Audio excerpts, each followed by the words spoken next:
just talking. Congratulations, man. The Conci semi versus Marinelli. Yep. You did the same thing to him twice in Cleveland, but you pinned him. Yeah. Right? I got deja vu, and I was like, wait, no, we're in Detroit, not Cleveland. Yeah, kind of a blast from the past. And then seeing Barry Davis, too, right after my match was another blast from the past. But it was bittersweet. It would have been good to see him in the finals. He's definitely a finals caliber kind of guy. I mean, obviously we know this tournament's tough for him. It's been tough for me. But it was good to get that. I think he's beat me like 4 or 5 times, man. So it's good to get that win back in. But matches with him aren't really ever fun. Kind of a grind, but I knew if I kept his hands off me, I would probably win. Let's go back to last night. Take us through that final sequence and how you're feeling after the semis and the ability to let go of it, probably. I don't know if I felt so terrible after a match than that one. It was 4-4. I had riding time. I didn't know in the match that I had riding time. Had I known, I would have just stalled, ran out of bounds. But that's what hurt the most. Immediately when I got off the mat, I was like, man, it sucks, but he bested me. Not much I could do. But then I started thinking, I was like, damn, I got riding time. I could have won that match, right there. And I blew it. That was I could not stop thinking about that all last night, but come back and I was still feeling pretty crummy when I went into that match with Marinelli. But I came out and won it, and now I'm feeling better. Taking ownership how you just did. Yep. I didn't hear anything about coaches. They didn't tell me this.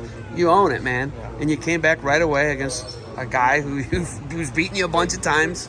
Strap a couple cradles up, right? And you get into third, you get the momentum going, right? Yep. Doing that and being able to bounce back. What's it say about you, Evan?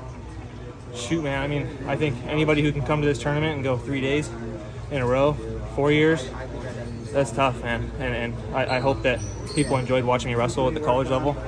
But I'm ready to move on. Last year, wrestling freestyle was so much more fun. But this year was great. This year was probably the best year of college wrestling I've had.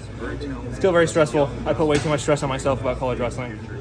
I knew I needed to stop doing it, but it was hard to break that habit. But this year was by far the best. I want to thank my coaches, Coach Cerritos, Coach Chris Chinuma, Coach Foz, Coach Moran, my high school coach, John Azevedo.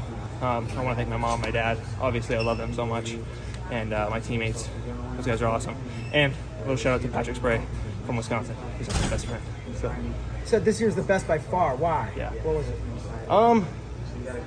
I think the coaches understood that I'm my own man and I know what I'm doing. I'm a 6th year. I'm coming back, and I don't need to be breaking my body down. Just wrestling this tournament, I could tell that my body was starting to break, and just being older, going through this that much longer. I didn't wake up before 9 o'clock this whole year. I've had coaches who were waking me up at 4 a.m. Stupid, I didn't like it, and I felt terrible. Before 4?